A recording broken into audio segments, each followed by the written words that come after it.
بسم اللہ الرحمن الرحیم نحمدہ ونصلی ونسلم علی رسولہ الکریم اما بعد فاعوذ باللہ من الشیطان الرجیم بسم اللہ الرحمن الرحیم۔ نماز ایک ایسی اہم عبادت ہے کہ اگر اس میں کوئی کمی کجی واقع رہ گئی تو انسان نقصان اٹھانے والوں میں سے ہو جائے گا، اور اگر نماز پوری ہوئی تو اس کی کامیابیوں کا سلسلہ شروع ہو جاتا ہے، زندگی میں بھی اور آخرت کی زندگی میں بھی۔ یہی وجہ ہے کہ حضور سید عالم صلی اللہ علیہ وسلم نے فرمایا کہ قیامت کے دن سب سے پہلے نماز کے بارے میں انسان سے سوال کیا جائے گا، پوچھا جائے گا۔ تو اگر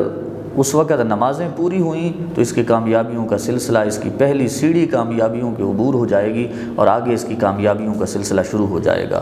اگر نماز کے اندر کمی ہوئی اور نمازیں پوری نہ ہوئیں تو پھر اس کی ناکامیوں کا اور نقصان اٹھانے کا اور خسارے کا سلسلہ اسی وقت سے شروع ہو جائے گا اور آگے یہ نقصان میں ہی مبتلا رہے گا۔ حضور سید عالم صلی اللہ علیہ وسلم نے فرمایا ان اول ما یحاسب بہ العبد یوم القیامہ،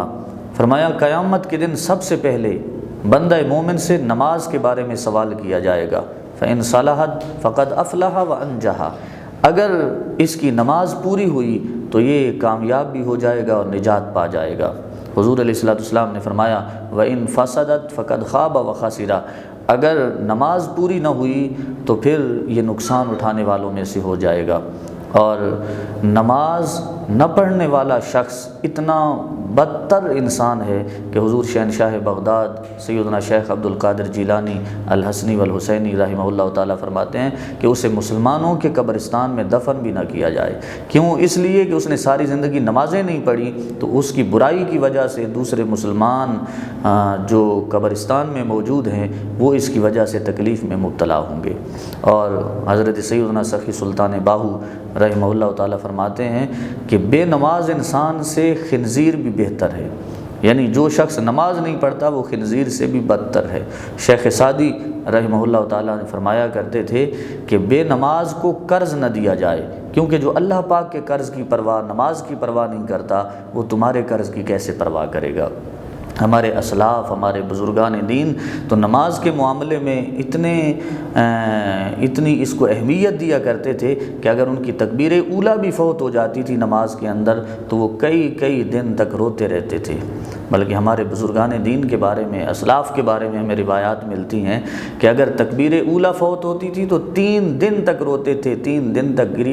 گریہ زاری کرتے تھے، اور اگر جماعت فوت ہو جاتی، جماعت رہ جاتی تو 7 دن تک ان کا رونا دھونا شروع رہتا، گریہ زاری شروع ہوتی رہتی۔ اللہ پاک کی بارگاہ میں خشیت الہی کی وجہ سے وہ روتے رہتے تھے۔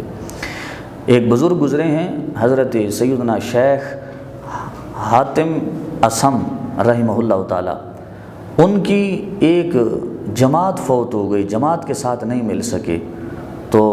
ان کے پاس ایک شیخ ابو اسحاق رحمہ اللہ تعالیٰ تعزیت کے لیے آئے، تعزیت کرنے کے لیے آئے کہ آپ کی جماعت فوت ہو گئی ہے، کیونکہ انہوں نے آپ کو غمگین پایا،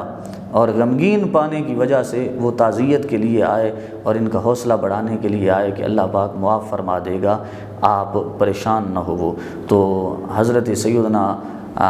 حاتم بن اسم رحمہ اللہ تعالیٰ نے فرمایا تھا کہ اگر میرا بیٹا مر جاتا تو 10,000 لوگ میرے پاس تعزیت کے لیے آ جاتے، لیکن میری نماز فوت ہو گئی، جماعت فوت ہو گئی، تو صرف حضرت سیدنا شیخ ابو اسحاق رحمہ اللہ تعالیٰ میرے پاس آئے ہیں۔ تو احباب گرامی، نماز ایک ایسی اہم عبادت ہے کہ جس کی کسی صورت میں بھی معافی نہیں ہے۔ اگر اس کے اندر کوئی کمی واقع رہ گئی اور کوئی نماز انسان کی رہ گئی تو کل قیامت کے دن اس کا پہلا تول جب ضائع ہو گیا، پہلا تول خراب ہو گیا تو اس کی ناکامیوں کا سلسلہ چل پڑے گا۔ اس لیے پہلے تول پہ اگر اپنی کامیابی چاہتے ہیں تو 5 وقت نماز ادا کیا کریں تاکہ اللہ پاک دنیا میں بھی راضی رہے اور آخرت کے اندر بھی راضی ہو جائے۔